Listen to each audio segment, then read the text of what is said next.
삶 가운데 우리가 꼭 해야 할 일 중에 하나는 내가 누구인가를 아는 겁니다. 물론 우리가 정확하게 스스로 자신이 누구인지를 다 안다는 것조차도 어떤 때는 어려울 수 있지만 자기를 아는 것이 필요한 거죠. 그런 노력들이 있어야 합니다. 근데 우리는 어떤 사람들이냐면 혼자 살아갈 수 없는 존재라는 거예요. 그러니까 혼자 살 수 없기에 누군가의 도움이 꼭 필요하다는 겁니다. 저도 이렇게 제 삶을 오늘 하루를 이렇게 돌아보면 도움을 받고 살았습니다. 저 가정에서는 제 아내의 도움을 받았고 때로는 자녀들의 도움도 받거든요. 물론 부모로서 자녀들에게 해주는 것도 있지만 또 자녀들의 도움을 받습니다. 그리고 교회 와서는 이렇게 돌아보면 뭐 부목사님이라든지 전사님이나 혹은 사모원의 도움을 받고 제가 오늘 이 자리에 설 수 있었던 거거든요. 그러니까 저 혼자 사실은 설 수 있는 게 아닌 겁니다. 하나님께서 에덴 동산을 창조하시고 아담을 만드셨을 때 그 에덴 동산은 사실 부족함이 없었습니다. 그러니까 예를 들자면 뭐 먹을 게 부족함이 없고 또 악한 짐승이나 해하는 대적이 있는 것도 아니고 그리고 그곳은 정말 살기 좋은 곳인 거죠.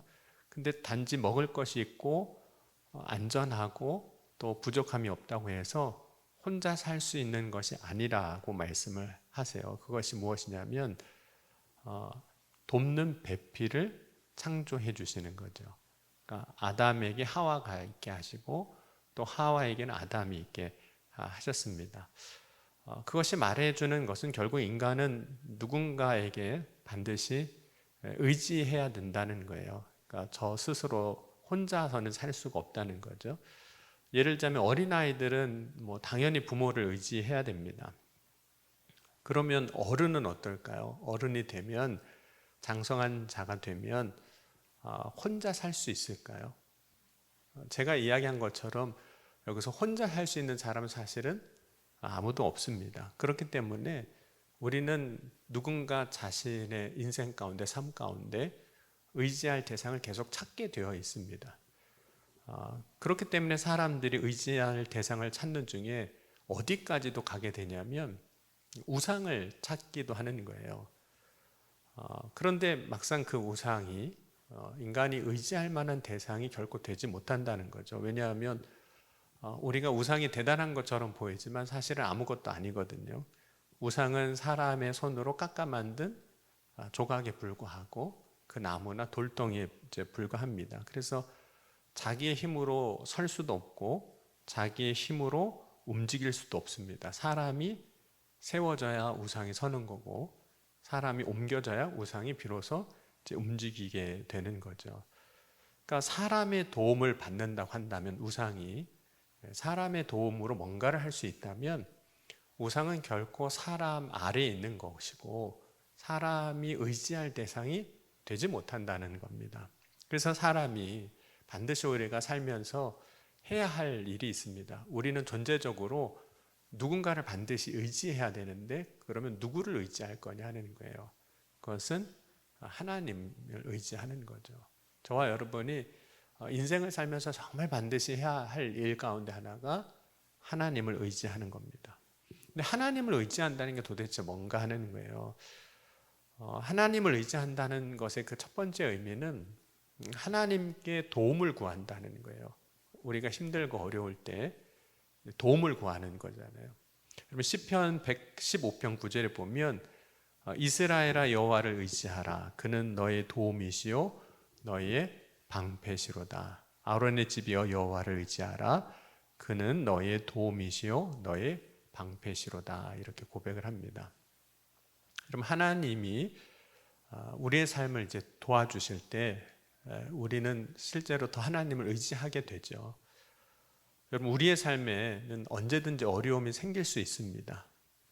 인간의 삶에는 뭐 건강의 문제라든지 혹은 우리가 살면서 만나게 되는 돈의 문제, 경제에 대한 문제죠. 또 인간관계 안에서 사람과의 관계 안에서 어려움이라든지 여러 가지 어려움들이 생길 수 있어요. 늘 저에 대해서 이제 물어보거든요. 성도들은 저에 대해서 어떻게 생각하시는지 가끔 이제 물어보면 그런 얘기를 하세요. 목사님은 별로 어려움 없이 크셨을 것 같다고 그런 얘기를 해요. 뭐 틀린 얘기는 아닌 것 같긴 해요. 뭐 그렇게 인생에 막 고비라든지 뭐 이런 것은 사실은 이제 없었죠.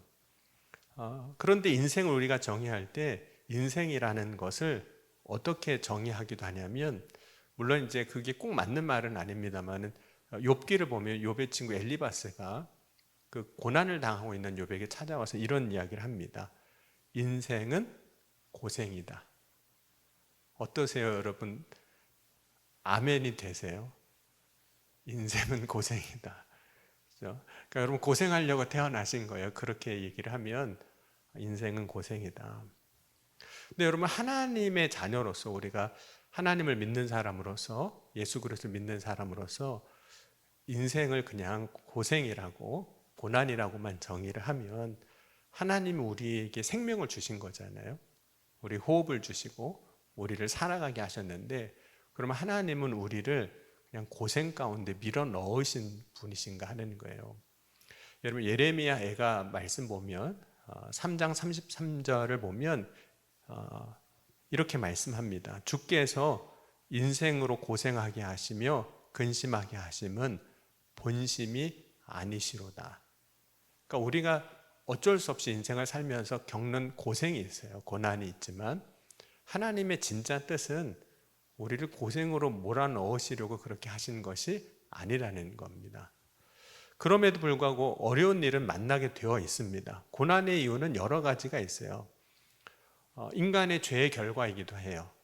우리가 죄를 진 탓에 죄의 값이 우리 인생의 짐이 돼버리는 거죠. 그래서 우리가 겪는 고난이나 어려움들이 있습니다. 그런데 꼭 죄의 결과만은 아니고 그것 자체가 어떤 시험이 되기도 하거든요. 그리고 우리의 뜻과 의지와 상관없이 인생에는 우리의 삶에는 우리가 계획하고 의도하지 않았는데 우연히 벌어지는 일들이 있습니다. 우연히 벌어지는 일이 있어요. 근데 그 우연히 벌어지는 일 가운데 우리가 고난을 만나기도 하는 거죠. 때로는 그것이 뭐 자연재해를 겪는다든지 혹은 우리의 삶에 어떤 사건이나 사고를 당한다든지 하는 것도 사실은 뭐 어떤 유혹이나 시험도 아니고 또 뭐 하나님의 뜻도 아니고 죄의 결과도 아닐 때가 있어요. 정말 우리의 삶에 우연히 일어나는 일이기도 하죠. 그것이 우리에게 이제 고난이 되기도 합니다. 그렇다면 우리의 인생에 그런 어려움들이 생겨났을 때 우리는 더욱더 어려움이 없어도 의지하며 살아야 할 인생인데 어려움이 생겼을 때 하나님을 어떻게 의지해야 하느냐 하는 거예요. 그러니까 어려움이 없어도 우리는 본래적으로 의지해야만 하는 삶이거든요. 그런데 어려움이 생겼을 때는 어떻게 해야 되나? 먼저 우리가 하나님을 의지하는 첫 번째 방법은 간구입니다. 기도하는 거예요. 왜냐하면 하나님은 우리의 그 간구를 들으시고 역사하시는 분이기 때문입니다.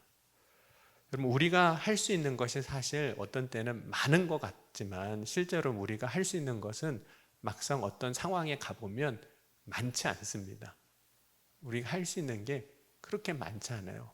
많이 공부해서도 뭐 대단한 어떤 힘이나 능력을 갖고 있는 것 같아도 막상 문제 앞에 서보잖아요. 그럼 우리가 할 수 있는 게 그렇게 많지 않다는 거예요. 그럼에도 불구하고 우리는 어떤 문제가 오면 그 삶의 문제나 어려움들을 스스로 헤쳐나가려고 하죠. 또 그렇게 하면 될 것 같아요. 그런데 이제 그게 쉽지 않다는 거죠. 여러분 이스라엘 백성들이 이제 출애굽했을 때 광야를 이제 살아가야 되거든요. 광야에 이제 들어섰으니까 광야를 살아야만 하는 거예요. 근데 여러분 광야를 살아갈 때 스스로가 광야를 헤쳐나가는 것이 아니었다는 거예요. 그러니까 물론 거기서 이스라엘 백성들이 애쓰고 수고하고 땀을 흘리고 다 하지만 하나님이 이스라엘 백성들에게 허락하신 만큼을 살아간다는 거죠. 그러면 하나님이 홍해를 마르게 하시고 마른 길이 나오게 하실 때 이스라엘 백성들이 비로소 그 마른 길을 걸어가는 거예요. 하나님이 내신 길이 생길 때 가는 거예요. 여러분, 이스라엘 백성들이 홍해를 건널 수 있는 방법은 사실 없었거든요. 또 이스라엘 백성들이 광야에서 이제 사람은 먹고 살아야 되잖아요. 오늘 다 드시고 오셨죠, 저녁은. 혹시 안 드셨으면 이따가 뭐 드실 수도 있겠는데, 어쨌든 뭐 오늘 저녁 안 먹었어도 점심이라도 먹었을 거고 아침이라도 다 드셨을 거 아니에요. 네, 뭐 혹시 오늘 하루도 한 끼도 못 드셨으면 어제라도 드셨을 거 아니에요, 그죠? 근데 여러분, 이스라엘 백성들이 광야를 살아갈 때 사람이 먹어야만 살아가는데 그 먹는 음식은 하나님이 주시는 만나와 메추라기밖에는 없었다는 겁니다. 그 외에 다른 것으로 이스라엘 백성들이 살아갈 방법이 없었습니다. 그러니까 이스라엘 백성들이 이제 광야에서는 정말 전적으로 하나님만 의지해야 되는 거예요. 왜냐하면 뭐 그때는 상황이 그래요, 상황이. 근데 여러분 어떠세요? 지금 우리가 살아가는 이런 삶을 보면 물론 이제 어려움도 있고 문제도 있지만 광야에서 이스라엘 백성들이 살았던 것처럼 전적으로 정말 하나님을 의지하지 않아도 살만하시죠? 네. 어려움은 있어요, 그죠? 우리가 의지해야 할 존재인 것도 맞고, 그런데 뭐 그렇게 하나님 막 의지하지 않아도, 그죠? 살아는 가요, 어느 정도. 여러분, 이스라엘 백성들이 그런데 광야에서 살아갈 때 참 놀라운 것은 물론 이제 고기가 없다고 불평당하고 원망도 했지만 실상 매일 그 양식을 위해서 구하지 않았다는 거예요. 왜냐하면 아침이 되면 하나님께서 만나를 주셨습니다. 그러니까 하나님이 이스라엘 백성들에게 일용할 양식을 주심으로 인해서 달라고 하지 않아도 하나님이 주셨어요. 그러니까 매일 아침 만나를 거둘 수 있었거든요. 그러니까 이스라엘 백성들이 그런 면에서 보면 하나님을 의지하지 않으면 살 방법이 없는 삶을 살아가고 있음에도 불구하고 매일 양식이 있으니까 구하지 않는다는 거죠. 여러분, 다시 한번 질문을 해볼게요. 여러분, 어려움이 없는 건 아닌데 하나님 의지하지 않아도 어떠세요? 살만하세요? 하나님 의지하지 않으면 못 살 것 같으세요? 살만합니다. 그렇죠? 힘든 건 있는 건 맞아요. 힘든 것도 있고 어떤 때는 참 괴롭기도 하고 하지만 하나님 의지하지 않아도 그냥저냥 또 살만한 게 또 우리의 삶이라는 거죠. 그러니까 실제로 우리가 하나님을 의지한다고 하지만 그냥저냥 살만하니까 구하지 않습니다. 의지하지 않게 되는 거죠. 그런데 하나님을 의지하는 사람은 단지 나의 필요가 생기거나 문제가 생기지 않았다고 할지라도 하나님 앞에 간구한다는 거예요. 정말 우리가 하나님을 의지한다는 게 뭐냐면 하나님 앞에 나아간다는 거예요. 왜냐하면 내게 지금 필요한 게 없어서가 아니라 할지라도 인간이란 존재 자체가 의지하지 않으면 살 수 없는 존재라는 걸 안다면, 그죠? 안다면 하나님을 정말 의지하는 사람은 지금 부족한 게 설령 없어도 먹을 게 있어요. 그래도 하나님 앞에 간구한다는 거예요. 그럼 우리가 때로는 어떤 착각 속에서 살아가냐면 그냥 하나님 의지하지 않고 살만 하니까 하나님 없이도 살아갈 수 있다고 생각한다는 거죠. 하나님 없이도 살아갈 수 있다. 근데 그렇게 생각하는 순간 우리는 이제 하나님을 의지하지 않는 삶으로 진짜 살게 되는 거죠. 하나님을 의지하지 않는 사람에게 나타나는 모습이 있는데 하나님에게서 이제 멀어지게 됩니다. 그리고 그때 이제 자기 뜻대로 사는 거죠. 근데 그렇게 살아가는 것이 인간의 교만이에요. 우리가 어떤 힘을 가지거나 자신이 살아갈 수 있는 방법이 있다고 생각하는 것, 그것도 교만인 것처럼. 여러분, 누가복음 15장 보면 이제 탕자가 아버지의 집을 이제 떠나게 되죠. 여러분, 왜 그런 생각을 했을까요? 이제는 내가 아버지의 집을 좀 떠나야겠다라고 생각한 이유가 뭘까요? 여러분, 지금 혹시 자녀 중에 유치원생이나 초등학교쯤 다니는 자녀는 내가 집 떠나야겠다는 생각을 아예 안 합니다. 왜냐하면 알아요. 그때는 내가 집 떠나면 안 된다는 걸 알아요. 그런데 한 중학교 지나가고 고등학교쯤부터 가기 시작하면 슬슬 내가 집 떠나도 살 것 같은데 이런 생각이 조금씩 들기 시작하는 거예요.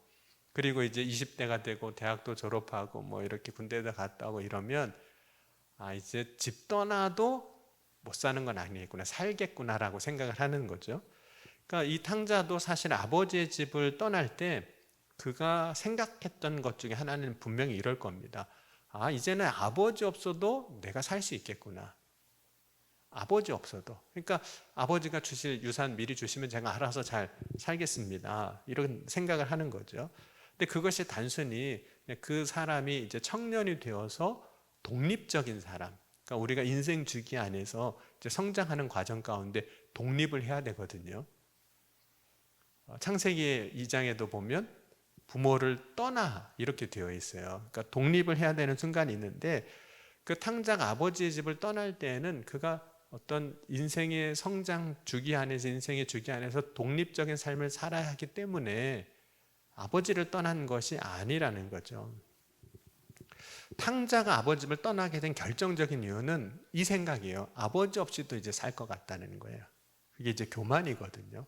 아버지 없이도 살 수 있다. 근데 그 교만이 결국에는 탕자를 하여금 죄를 짓게 만들고 그리고 모든 것을 다 잃어버리게 하는 그런 삶이 된 겁니다.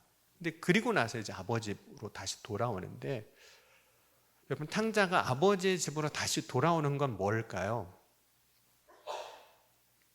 혼자 살 수 있어요, 탕자도. 그런데 아버지 집으로 돌아오는 것은 뭐냐면 아버지를 의지하는 거예요. 다시 아버지를 의지하는 거죠. 그런데 그가 아버지를 의지하고 아버지의 집으로 돌아올 때 어떤 마음이 생기냐면 마음에 아버지께 구할 마음이 생기는 거예요. 그래서 누가복음 15장 17절에서 19절 보면 그 구할 마음을 이렇게 고백하고 있습니다. 이에 스스로 돌이켜 이르되 내 아버지에게는 양식이 풍족한 품꾼이 얼마나 많은가? 나는 여기서 줄여 죽는구나. 내가 일어나 아버지께 가서 이르기를 아버지, 내가 하늘과 아버지께 죄를 지었사오니 지금부터 아버지의 아들이라 일컬음을 감당하지 못하겠나이다. 나를 품꾼의 하나로 보소서 하리라 하고. 그래서 아버지를 의지할 때는 어떤 마음이 생기냐면 내가 아버지께 구해야겠구나. 내가 아버지께 구해야겠구나. 그게 이제 아버지를 의지하는 거죠.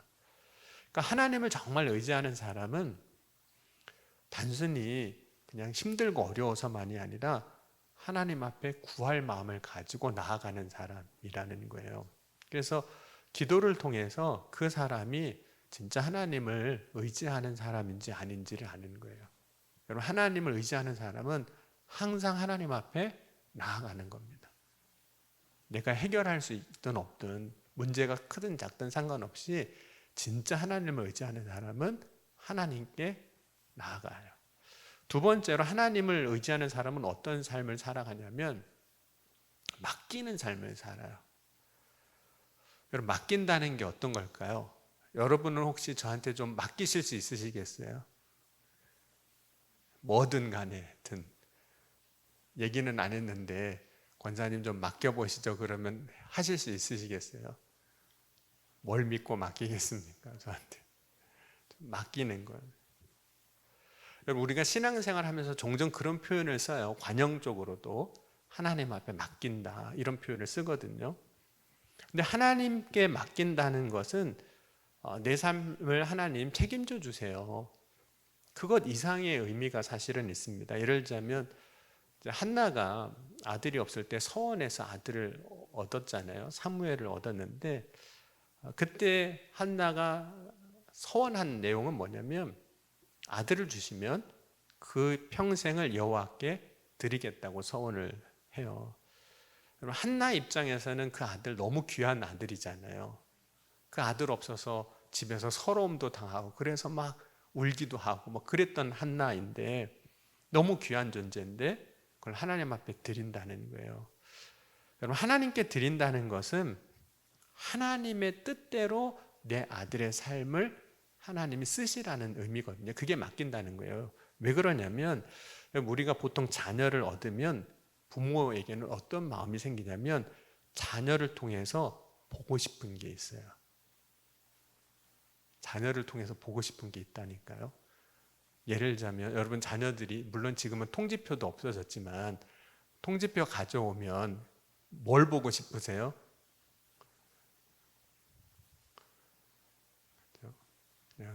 여러분들 저까지만 해도 다 수세대시죠? 수음이 양가? 네, 그러니까 우수우수를 봐야 되잖아요. 적어도 네, 우수수 해야 되잖아요.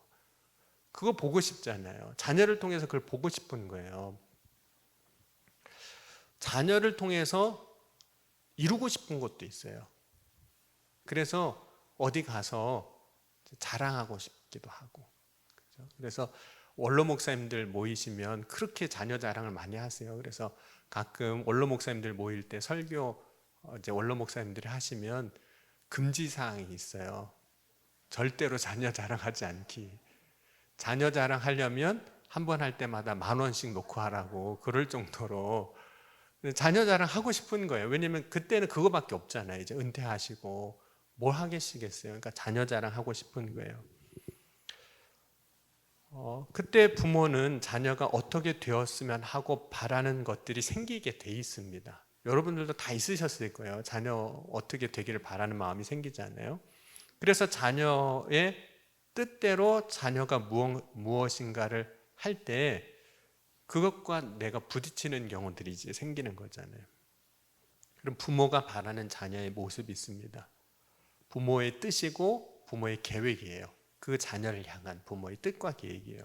그런데 부모가 자녀를 얻기 전에 그 사람에게 하나님께서 그 자녀를 주시기 전에 모든 사람을 향한 하나님의 뜻이 그 사람에게 있습니다. 그 사람을 향한 하나님의 뜻이 있으세요. 잘 안 믿어지시나 봐요. 그냥 내 뜻만 있지 그를 향한 하나님의 뜻이 있는 건 없는지는 뭐 상관 안 하시나 봐요. 하나님이 가지고 계신 뜻이 있으세요. 여러분, 부모가 자녀를 맡긴다는 건 어떤 거냐면 내가 내 자식을 향한 뜻이 있는데, 계획이 있는데 그 나의 뜻이나 계획이 아닌 하나님의 계획과 뜻대로 되기를 바란다는 거예요. 그걸 맡긴다는 거예요. 그러니까 내 뜻은 내려놓고 하나님의 뜻이 그의 삶에 이루어지기를 바라는 마음을 갖는 것, 그것이 자녀를 하나님 앞에 맡기는 거예요. 그럼 부모가 자녀를 이제 맡기면 부모로서의 역할을 이제 안 해도 되는 건가? 그건 아니에요. 부모가 자녀를 하나님 앞에 맡기는 것과 별개로 자녀를 향한 부모의 역할은 여전히 존재합니다. 예를 들어서 어떤 역할이냐면 양육자로서의 역할이 여전히 존재할 수 있어요. 그리고 때로는 그의 필요를 채워주는 공급자로서의 역할이 여전히 남아있을 수 있죠. 그리고 때로는 보호자로서의 역할도 남아있어요. 그런데 내가 하나님 앞에 자녀를 맡겼다고 해서 양육자로서, 공급자로서, 보호자로서의 역할이 이제 안 해도 된다, 그런 의미는 아니라는 거예요. 부모가 자녀를 맡길 때 그 삶을 주관하는 것을 하나님 앞에 맡긴다는 그런 의미입니다. 그게 이제 맡긴다는 거예요. 맡김의 의미를 발견하게 되는 한 가지 사건이 사실 있거든요. 그러니까 꼭 자녀만의 문제는 아닌데 지금 자녀를 얘기해야 이게 다 맡겨지는 것이 뭔지 여러분들이 다 자녀가 있기 때문에 금방 와닿아서 어쩔 수 없이 자녀 얘기를 계속 하는 겁니다. 여러분, 야곱이 12아들이 있는데 그 중에 11번째 요셉을 그렇게 사랑했잖아요. 그런데 형들이 미워해서 그 요셉을 팔았고 아버지는 요셉이 죽은 줄만 알았습니다. 그리고 22년이라는 세월이 지나요. 그런데 가나안 땅에 기근이 드니까 애굽에는 곡식이 있다고 하니까 자식들을 보내서 곡식을 좀 사가지고 오게 하는데 그 오고 가는 과정 가운데 어떤 일이 벌어지냐면 누명을 씁니다. 도둑으로 몰리게 돼요, 자녀들이. 그래서 결국은 곡식은 가져오지만 아들 하나를 볼모로 놓고 다시 오게 되고, 그걸 이제 해결하기 위해서는 베냐민을 데리고 가야만 하는 상황이 벌어지는 겁니다. 그 내용이 창세기 41, 2, 3장 그 즈음에서 이제 펼쳐지는 이야기거든요. 네, 처음 듣는 얘기는 아니시죠? 네, 다 들은 얘기시죠. 그런데 이제 야곱의 입장에서는 가장 사랑하는 아들 요셉은 죽은 줄 알고 이제 잊어버렸고, 그나마 이제 남은 아들 가운데 베냐민을, 그 요셉을 대신해서 사랑하고 있었어요. 그걸 이제 위안 삼고 위로 삼고 사랑하고 있는데, 아들들이 곡식 가지러 갔다 와서 문제 일으켜 놓고 그 베냐민을 애굽으로 데려가야 한다는 얘기를 하는 거예요. 그러니까 아버지 입장에서는 어떻게 보면 트라우마일 수도 있어요. 그저 요셉을 이렇게 형들한테 보냈다가 죽고 왔잖아요. 그러니까 이 베냐민도 또 그렇게 보냈다가 또 죽으면 어떻게 해요? 그럼 나는 이제 뭐 바라보고 살아요? 그러니까 처음에는 안 된다고 합니다. 절대로 베냐민 못 데려간다, 이렇게 얘기를 해요. 그러다가 어느 순간에 마음이 바뀝니다. 근데 그 마음이 바뀌었을 때 야곱이 이런 고백을 해요. 우리 창세기 43장 한번 찾아보겠습니다. 12절.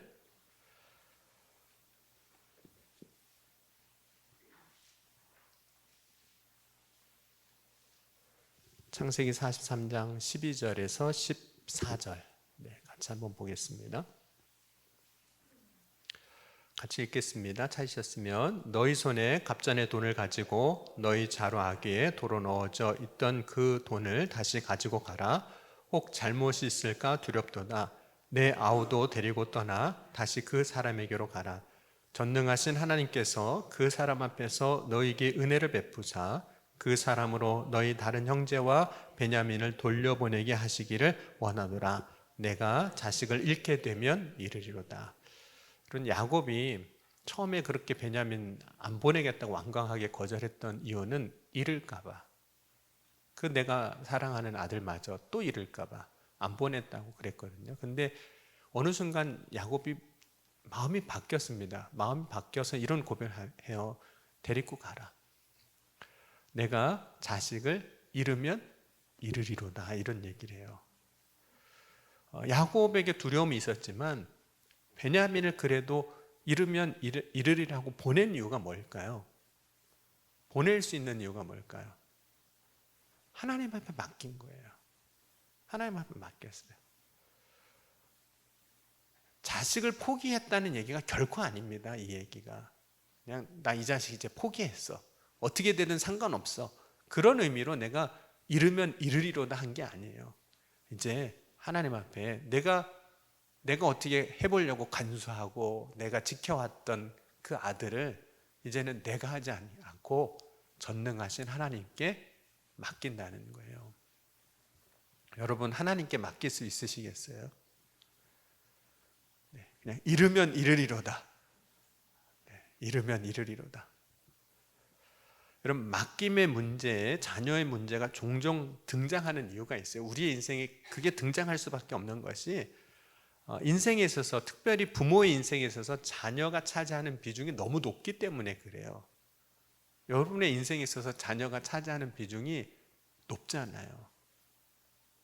그죠? 남편은 남의 아들이지만 얘는 내 아들이잖아요. 비중이 달라요. 이거는 다른 거예요. 너무 소중해요. 나의 인생에서 너무 소중한 존재로 자리 잡아 있기 때문입니다. 근데 하나님께 맡긴다는 것은 사실 내 가장 소중한 것을 맡기는 거예요. 그런데 우리의 삶에서 하나님께 맡겨야 할 것들이 이 자식으로 우리가 드러나지만, 자식의 문제로 드러나지만 그것만 있는 건 아니라는 거죠.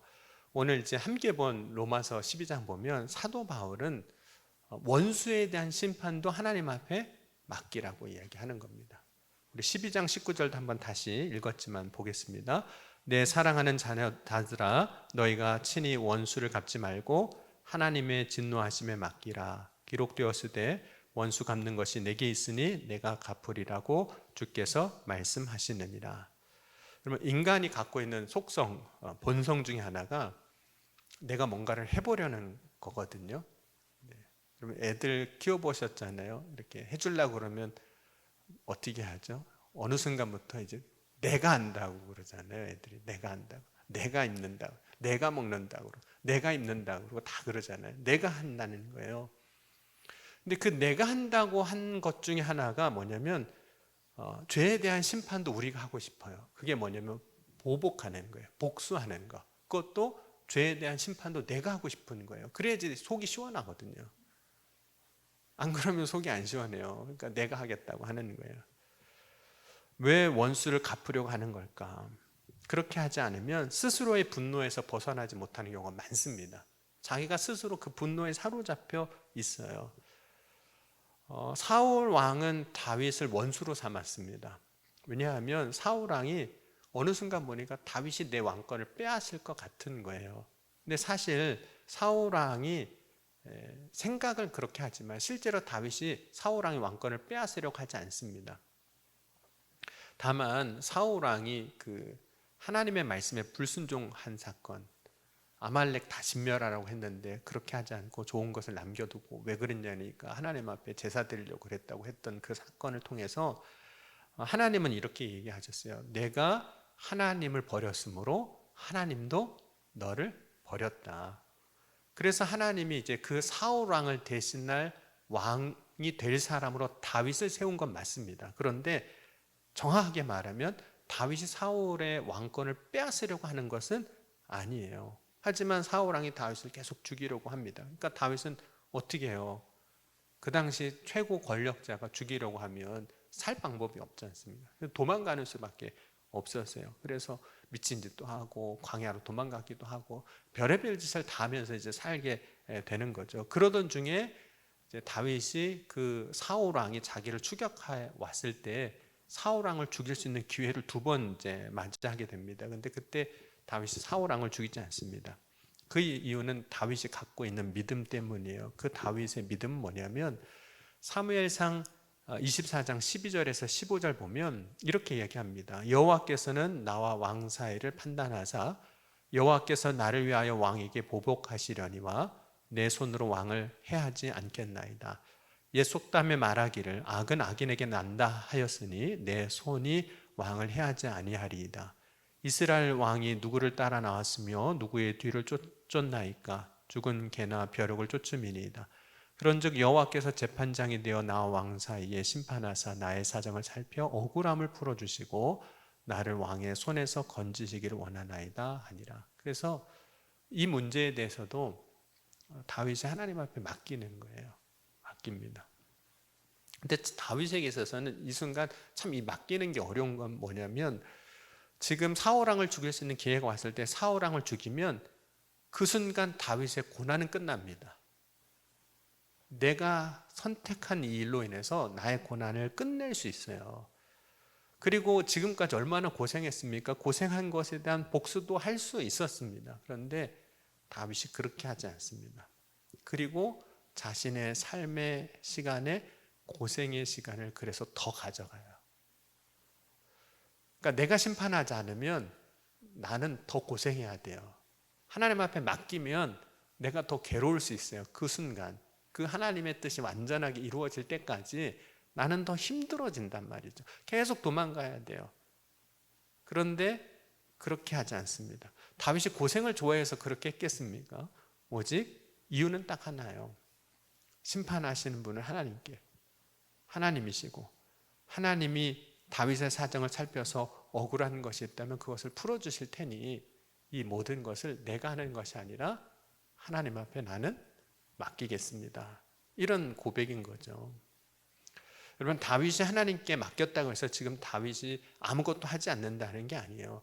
다윗은 열심히 사울 왕을 피해서 도망갈 겁니다. 맡겼으니까 나는 이제 할 게 없어가 아니에요. 맡겼지만 나는 또 내 삶의 자리에서 해야 할 일들이 있는 거예요. 나중에 하나님이 사울 왕을 대신하여 왕으로 세우실 때를 위한 준비도 다윗은 열심히 해 나가는 거예요. 그러므로 하나님께 맡기는 것은 자신은 아무것도 하지 아니하고 남에게 책임을 넘기거나 그래서 무책임한 삶을 살아가는 그런 삶의 모습을 살아간다는 것은 결코 아니라는 겁니다. 하나님 앞에 맡긴다는 것이. 여러분, 우리가 우리의 삶을 이렇게 살다 보면 저와 여러분의 삶에 하나님께 맡겨야 할 일들이 참 많습니다. 그런데 어떤 것이든 내가 하나님께 맡겼는지 안 맡겼는지는 그 문제에 대해서 딱 한 가지로 또 드러나게 되어 있어요. 그게 뭐냐면 맡기고 난 다음에 그 문제에 대해서 염려하느냐 염려하지 않느냐 하는 거예요. 여러분, 하나님 앞에 맡기면 염려할 이유가 없으시죠? 또 가실 때 이렇게 한 보따리 싸가지고 가시려고, 여러분 은행에 가서 돈 맡기시잖아요. 맡기면서 어떻게 하세요? 그러니까 예를 들자면 여러분 이제 현금으로, 요즘 뭐 현금 거래는 잘 안 하지만 현금으로 한 1억을 지금 가방에 넣고 은행에 가고 있다고 생각해 보세요. 택시를 타고 가고 있어요. 그러면 여러분 어떠세요? 마음이 불안해요. 이 택시 기사가 강도를 변하는 거 아닌가? 택시에 내리는 순간 또 오토바이를 타고 누가 내 돈을 낚아채는 건 아닌가? 뭐 별의별 생각이 다 들잖아요. 그러다가 여러분 은행에 가서 직원한테 딱 창구에 가서 돈 딱 넣고 나오면, 그리고 통장에 찍힌 거 1억 숫자로 공 딱 찍힌 거 보면 여러분 어떠세요? 이제 휴, 안심이다. 이제 뭐 털릴 게 없잖아요. 왜냐하면 맡겼으니까. 뭐 은행에다 그냥 창구 직원에다만 맡겨도 그렇게 마음이 편하고 이제 됐다 이런 생각이 드는데, 하나님께 맡겼으면 뭐 그보다 더하죠. 뭐 여러분 은행에 아무리 잘 맡겨도 5천만 원 이상 안 주는 거 아시죠? 예금자 보호법에 따라서 5천만 원 이상은 문제가 생겼을 때 안 줍니다. 근데 하나님은 그렇진 않으시잖아요. 여러분, 내가 하나님 앞에 맡기면 우리에게 찾아오는 하나님이 주신 은혜가 있어요. 그게 뭐냐면 평안이에요. 맡겼으니까.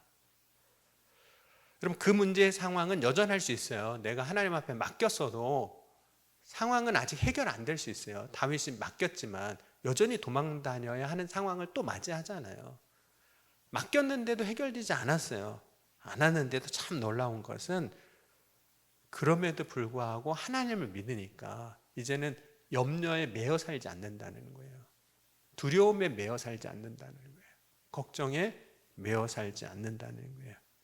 그래서 맡긴 자는 그것으로 인해서 하나님이 주신 은혜를 잃어버리거나 기쁨을 잃어버리지 않는다는 거죠. 여러분, 다윗이 아직도 힘을 가지고 살아있는 그 사울 왕 때문에 하나님이 주신, 자신에게 주신 그 기쁨을 빼앗기지 않습니다. 도망 다니는 고생의 시간들은 여전히 살지만 그 은혜를 빼앗기진 않아요. 그리고 다윗이 자기의 삶 안에서, 믿음 안에서 감당해야 할 일들을 기쁨으로 해 나가는 거죠. 여러분, 오늘 이 저녁에 뭐든지 하나님 앞에 한번 맡겨보시지 않으시겠습니까? 자녀의 문제라면 그것도 하나님 앞에 맡겨보시고, 다른 우리의 인생이 뭐 고생이라고 말할 정도로 수많은 해결되지 않은 여전히 남아있는 우리의 삶의 일들이 있지만 그 문제 하나님 앞에 맡겨보시지 않으시겠습니까? 하나님께 맡길 때 오늘 나의 삶에 허락된 그 자리에서 기쁨으로 주시는 그 은혜를 잃지 않게 하여 주실 줄 믿습니다. 그 믿음을 가지고 오늘 이 시간 함께 우리 하나님 앞에 더 가까이 믿음으로 나아가실 수 있기를 주의 이름으로 간절히 축원합니다. 우리 함께